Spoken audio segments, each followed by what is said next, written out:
Okay. All righty.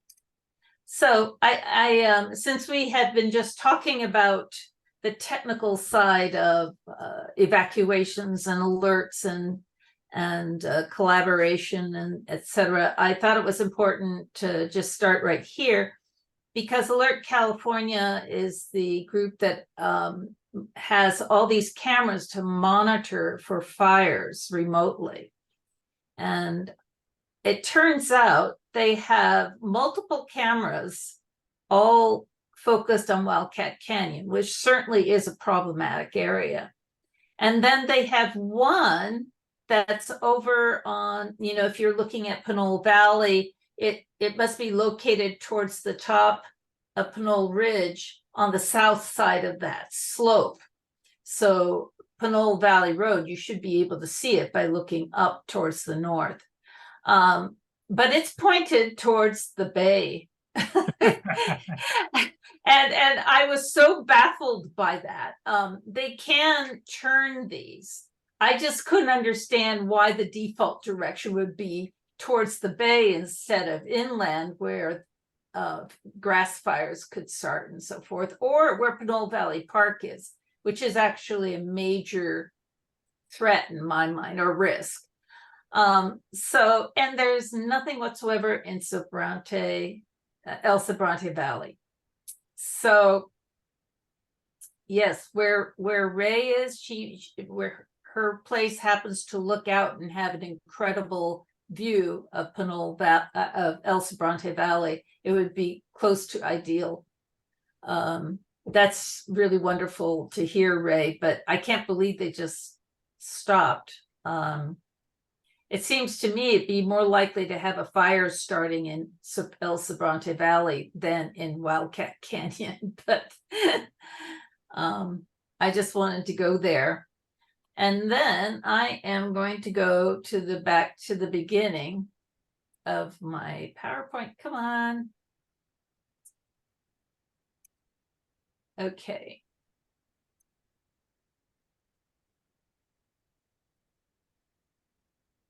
So I will expand on this presentation for later. I would like to have something that we can set up for our open house. So this fire, of course, was really devastating. I thought one way to think about this is, why was the fire so devastating and and it's extreme winds, 30 to 40 miles per hour. Part of what was hard on the firefighters turned out that these gusts would actually whirl in circles.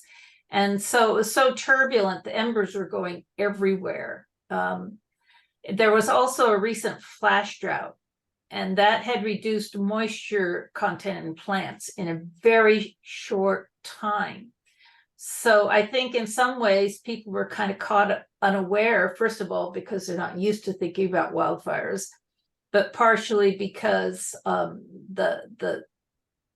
it would be like our fire season coming super early, like in June or late May. It just was, they weren't thinking about it. They're abandoned farms, and they were covered by light, fast burning fuels. These are the invasive grasses you may have been hearing about. Firefighters have staffing shortages, and they chose to leave a fire site without leaving watchers to make sure it didn't start up again. It wasn't published in the news much, but there were several fires also related to utility lines that started up in the middle of Maui, which was quite some distance away from where this fire was, the initial fire. There was no direction given to tell people to evacuate, and the sirens are used primarily for tsunami warnings, so they decided not to use sirens. I did not know this until today. Some people actually got text messages, but most people did not. And the power failed early on. Then the cell towers stopped working because they had no backup. And then I thought this was interesting.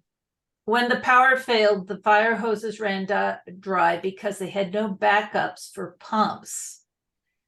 And they had 2 evacuation routes, and first the fire blocked one and then it blocked the other, and people couldn't turn their cars. People got out of cars and left their cars on the road, which trapped other people. Large numbers of tourists meant there were people who had no familiarity with the locale. And then the power utility, Hawaiian Electric, doesn't, well, we'll see what happens. I think they're probably going to go bankrupt from the sounds of the lawsuit. They didn't have a turnoff policy to prevent wildfires. They have old infrastructure. They don't have that hardened what the PG&E calls tree line, where if it gets snapped, it still won't start a fire. They're now being sued because they were aware that the power poles and energized power lines were already falling and in contact with dry vegetation, and they still didn't de-energize the lines. And as I had mentioned before, whoops. There, sorry, my controls are. The other that I kind of feel like there's one more. Yeah, okay. So the other thing is building codes were upgraded, but Lahaina buildings are pretty old, most of them, and they were made of highly flammable materials, and plantings went right up to structures. Buildings were close together, and the few structures that have been upgraded with home hardening. So embers penetrated the structures, and then radiant heat continued to spread at very high temperatures to burn down the town. Interestingly enough, they said only a few houses survived, but when I was looking at some YouTube and other videos, it turned out there are actually more than just a few buildings that survived, and they were all renovated or built after 2020 with the new fire code, and probably good hygiene as well. So I thought that was a very telling thing, you know, and they're always showing that one big house with the red roof, and it got renovated in 2021. So were they aware of the potential danger? Well, they had declared red flag days. They had written, the fire department staff had recommended several actions over the past 3 annual reports. They had only 45 active firefighters. It turns out their total staffing, I believe, is 60 to 70, but they cover 3 islands. Reports said their reports kept saying we need more staff because backup was too far away. And they had recommended filling up a reservoir for backup water sources uphill. There was a reservoir that I think was used for irrigation a few weeks before the fire, but action had not been taken. It just wasn't running through any kind of process. They had urged vegetation management on abandoned farms, but there was no enforcement of that. Evacuation routes were identified as inadequate, in particular for Lahaina, because it was on a tip, and it's also the driest part of the island. And no one could escape, by the way, in the sea. I didn't write it in here because the waves were so turbulent. A lot of people, I bet a lot of the missing people were drowned. And then it was interesting. I actually went to go look at this link that was given in one article. The state government actually gives like 3 sentences to wildfire preparedness, and all the rest of their guide relates to volcanoes and hurricanes and tsunamis. It was just absolutely fascinating. It was the very last thing, and it was sort of like, oh, and we have wildfires. So, you know, they haven't prioritized this. I did find out just this morning They were in talks about installing cameras similar to the Alert California system that we have. And if they had had that, they would have known that fire had started up and gotten back on site faster. And it turned out they had never had practice evacuations in that area. So basically it's, there's underinvestment, and what it came down to is there was a lack of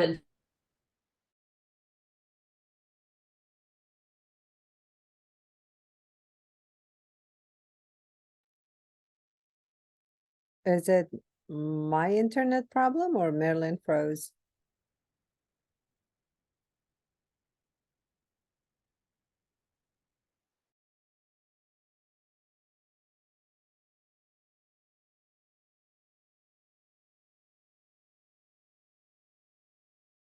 yeah. I wanted to have a bit of a discussion about this, but I think what as Rocky was talking about, the lack of notification and backup for when there's no power and cell phones fail was very important. So the other thing is and it's kind of funny because we keep talking about people signing up for CWS, and this is why the LRAD the sirens sound more interesting to me. If you have people who don't know the area or who have, say, the homeless encampments, and it's a big concern, how do we notify them to get out? It would have helped the tourists of Lahaina if they had had a speaking siren type system.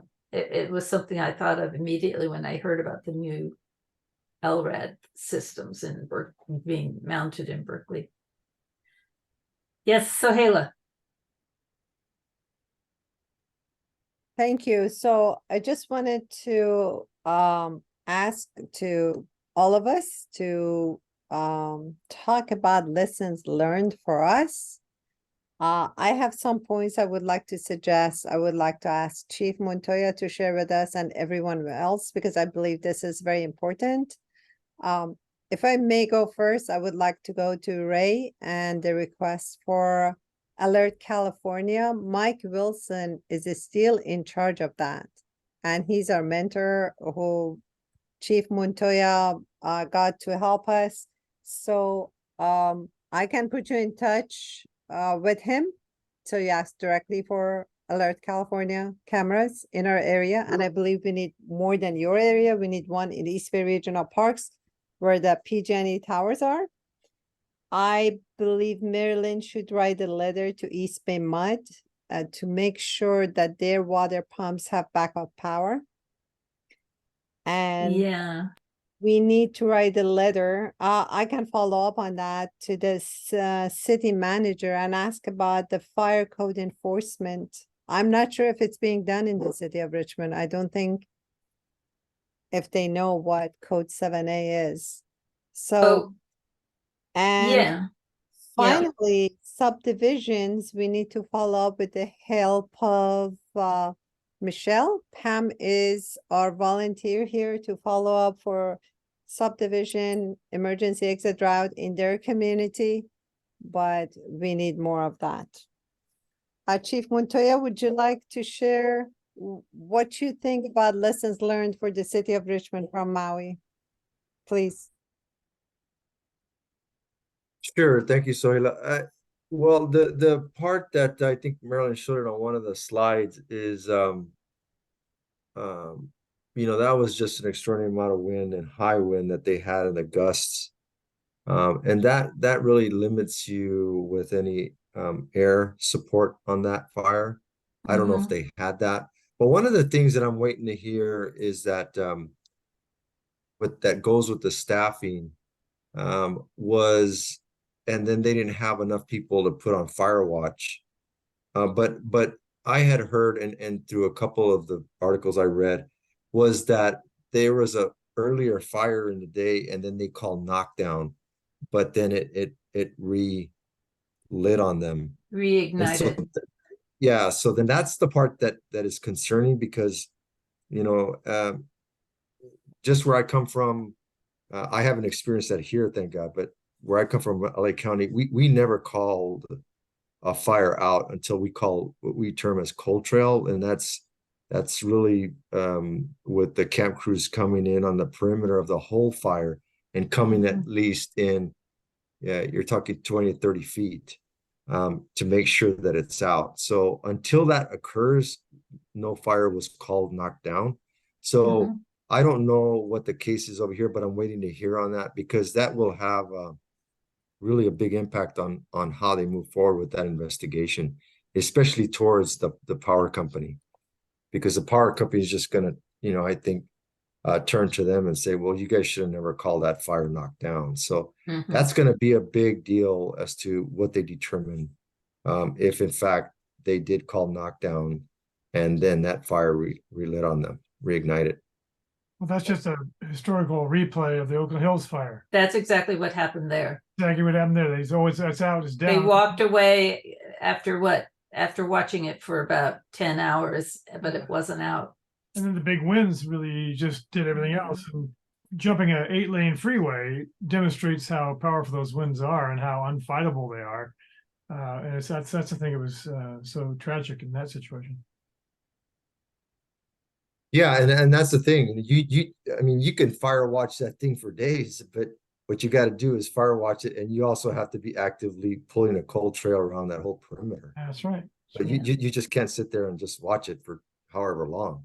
That has to be done. So so anyway, again, it'll be interesting to see what the investigation determines as to what the case was, if they did call knockdown, and when, and you know, how much of impact that had on the whole scenario. And then of course the power company. So it's a lot to it. Yeah. Fire people in Maui, the fire department, said that it was a matter of getting going, but it wasn't dry vegetation. It was houses setting each other on fire because the houses were old. The houses just kept the whole thing going, and the vegetation was just there to be burned up, but it wasn't like our area where we have actually flammable vegetation and dry things just in search of a spark. It's a different situation there than here. So.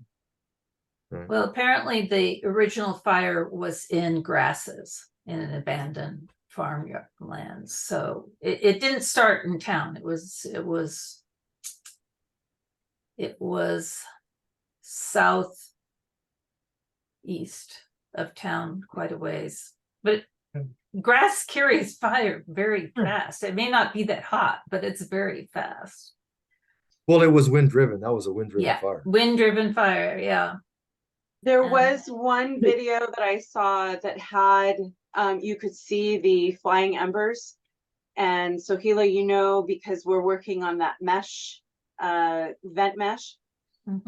So the fire it was interesting because, I mean, although tragic, but taking from the learning experience, the roof would catch on fire. So it wasn't necessarily the ground, it was the vent that allowed the ember to blow in to the roof portion of the structure. And then the roof, then it burned from top to bottom. If you notice, some of the structures that are left have their foundations and corners intact, but the top, it burned from the top down. The zone 0, what we're doing in zone 0. So if I can just give a quick plug for the Contra Costa Wildfire Mitigation Program. Community chipping days, addressing evacuation routes, submitting those requests as a community or neighborhood effort. So today I met with a leader within West Contra Costa County and began the request for a community chipping day. So it was great. We worked together to address the location of 2 piles. So the community cleanup is going to take place on a Saturday, which is common with any community. People are available sometimes on the weekends. So her and 9 of her neighbors are removing the debris, bushes, trees, etc. We've designated 2 locations for them to be placed in. The locations will be on concrete, so it has enough of clearance around it not to cause a potential fire situation as we're waiting for Crew 12. And then the week following that community cleanup day is when Crew 12 will be there for their chipping event. And so when you're thinking about FireWise communities, establishing FireWise communities, and your strategic plan, listing a community chipping day is one that we can check off that list easily together. And we can collaborate in order to get that work done. So that would be an easy check off for any new FireWise community going through that application process, building that strategic plan. We can check that item off quickly and reduce your wildfire risk immediately, because you're reducing the vertical and horizontal ladder structure, and you know, the ladder fuels, removing that and getting that away and producing that zone 0 area can save that structure. Again, our first goal as the fire protection district is the protection of human life, but second is property. So applying the zone 0 principles along with a community chipping day, supporting that principle can really make a difference. I was going to point out that Park Avenue in the Alvarado Park area is county road. And I did call them 2 or 3 years ago to say, can you come out? And some fire marshal types came out and they looked around and they couldn't quite see what I was seeing. Anyway, somebody else came out and so, yeah, you do this. And so a crew came out because they own 14 and a half feet from the center of the road. They came out and did the sides of the roads. It was fantastic. It was really a blessing, because that was the easiest place to just go up with a cigarette or a dust, something like that. So it was quite good. But since then, we haven't been able to get them back. So I'd love to be able to get them back. So Stu, I'm going to put my contact information into the chat, and feel free to reach out to me. Let's work through that problem together. Great, perfect. Okay. Yeah, that'd be great. I'm also interested in the shipping day and everything else. Great. Wonderful. Please reach out to me. I'll put my contact information in the chat. Please do. Thank you.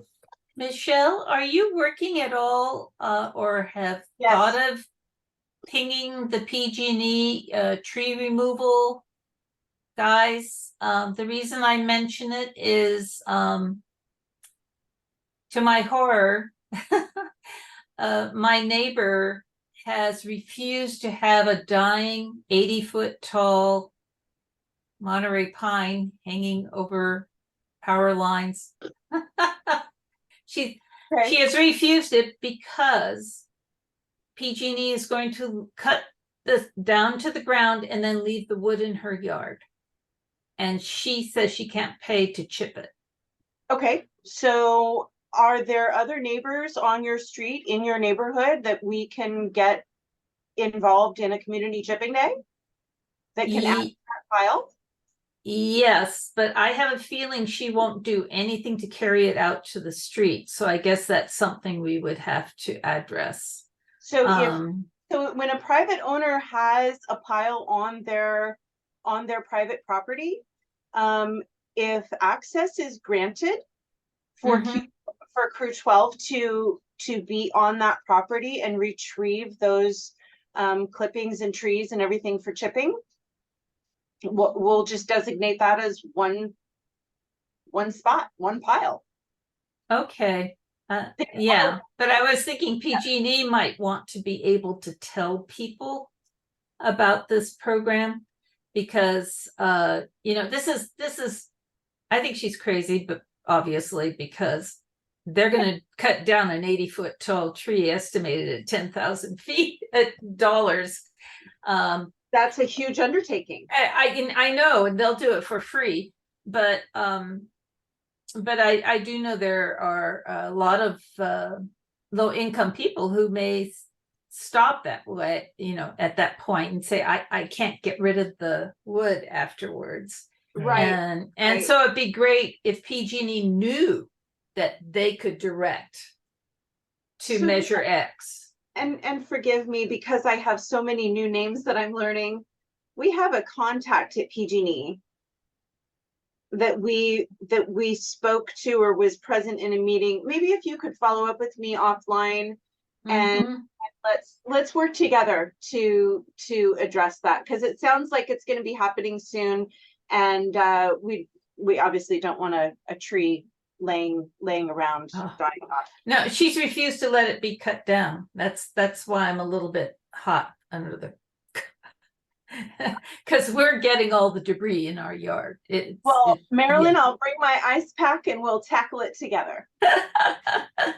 but Let you yeah. have it colored. Yeah, and I will be, they have a special PG&E outreach person who's called the refusal tender. So I might be able to reach him. So that's great. Yeah, let's work on it separately. Thank you. Okay, Volker. Okay, I see your hand is up, Ann Volker. Kate, Yes. can you go first? Yeah, I'll be really quick. So this is Kate Rauch from the south end of Wildcat Canyon, unincorporated Kensington. That's the hat I'm choosing for this meeting. So I just have a question, Michelle. Nice to see you and meet you. Are you, who do you assist? Residents of which areas and communities, and does that include El Cerrito and Kensington? Contra Costa County, so Kensington and El Cerrito are in my area. Okay, and are you the new wildfire coordinator? I am the county coordinator for the Contra Costa Fire Protection District for wildfire mitigation and grants. Okay, but so that, because Kensington is served by El Cerrito Fire Department, but you would still be available as a resource to Kensington, is that? I can assist with collaboration with any department within Contra Costa. Wonderful. I think very few people know you exist, so nice. I'm brand new. You're not late to the party. I'm brand new. And I also just wanted to say, if PG&E is actually taking down a tree, I mean, that's pretty rare and unusual. So They're taking down 2. Yeah, that's Wow. yeah. Well, Okay, anyway, Michelle, I have your contact information, and thank you for that. And I'm glad you're around. Great. I'm glad you're here too. Take care. okay, Volker. So a quick announcement. So I installed like the fire rated vents by myself on my house. So, and I was a little bit stupid. I ordered some extra ones. Before I return them, I'm happy to show I can show the vents for everybody to look at. And it's a super easy process, also show kind of how I installed them. So just wanted to announce that. I just ordered them online, and then it's like 2 minutes per vent to install. Yeah, are these the mesh or the building 7A compliant ones? I mean, they're both, I think one is the company's Vulcan Yeah. vents, Yeah. and the other one is Brand Guard. I think they're both fire rated. It's Yes. yeah. So I have both of them because I have some weird sizes on my house, so I had to order both of them. Yeah. So I have 3 different types at my house right now. I'm happy to show it to everybody. I keep them just for display. Show and tell. That's great. I have actually seen them, but I don't know whether they're easy to install. So that's part of what I want to hear. That really depends on your situation. I mean, some of them were like 10 seconds job, otherwise a little bit more. You had to chip some wood away and stuff. So it really depends on your size and whatever kind of house you have. I mean, but in general, I would say it's super easy. Okay, that's good to hear. Even I could do it. So okay, guys, we only have 2 more minutes, so I have to hold off our last item, which was we were going to talk about the situation in unincorporated El Sobrante North. That's the area where Sobrante Avenue, Circle Road, Skyline, and Monte Verde is. And all you have to do is look at a map and realize all those roads are on top of steep ridge lines to realize they have issues, wildfire issues. So I think we're gonna have to leave it off. It was, we've had some good discussions so far anyhow today. And Can I just say something quick? We have we have 1 more minute. Okay, I would like to ask Volker to please send me information about that mesh because there's only one source I have. Email it to me. And we have applied for a grant, $10,000 to buy some of that mesh from the county Measure X. We'll see what happens in September. Thank you, everyone. I'm gonna stop. I- recording too. I would love, can you publicize that, Soheila? As soon as we get it, we haven't received the result yet, or this. Yeah. I mean, Oh, yeah, the Volker. mesh, as soon as Volker sends it to me, I will. Right, Yeah. great, thank you. Now, Volker wasn't talking about mesh. He was talking about these slip-in vents that Yeah. actually also act as radiant see. barriers. There's a difference. They're expensive though. How much are they? Yeah, but if Yeah. you have a garage that's 9 feet away from your neighbor, you want this kind, not the mesh. They're like between $10 and $50 roughly. Mhm. That's it? I thought they were hundreds of dollars. So Mm-mm. that's for the installed version. That's the thing. They quoted me, I don't know, like $200 to install them for the $10 vents. That's so Oh. but that's not gonna Send me happen. the information. I'll share it with the community. I'll buy it too. I thought they were Yeah. like $800 each. No, no, Oh, no, no, no. no. Wonderful. And we can when we have a big order, we can even get a discount. I asked them, but they said it's a bigger, like you have anyway. I shared the information. You don't want to spend over time here. I set up an email for everyone and send it out. Okay, thank you very much. All right, sure. Okay. So I think that is it, and you have the controls, Soheila, to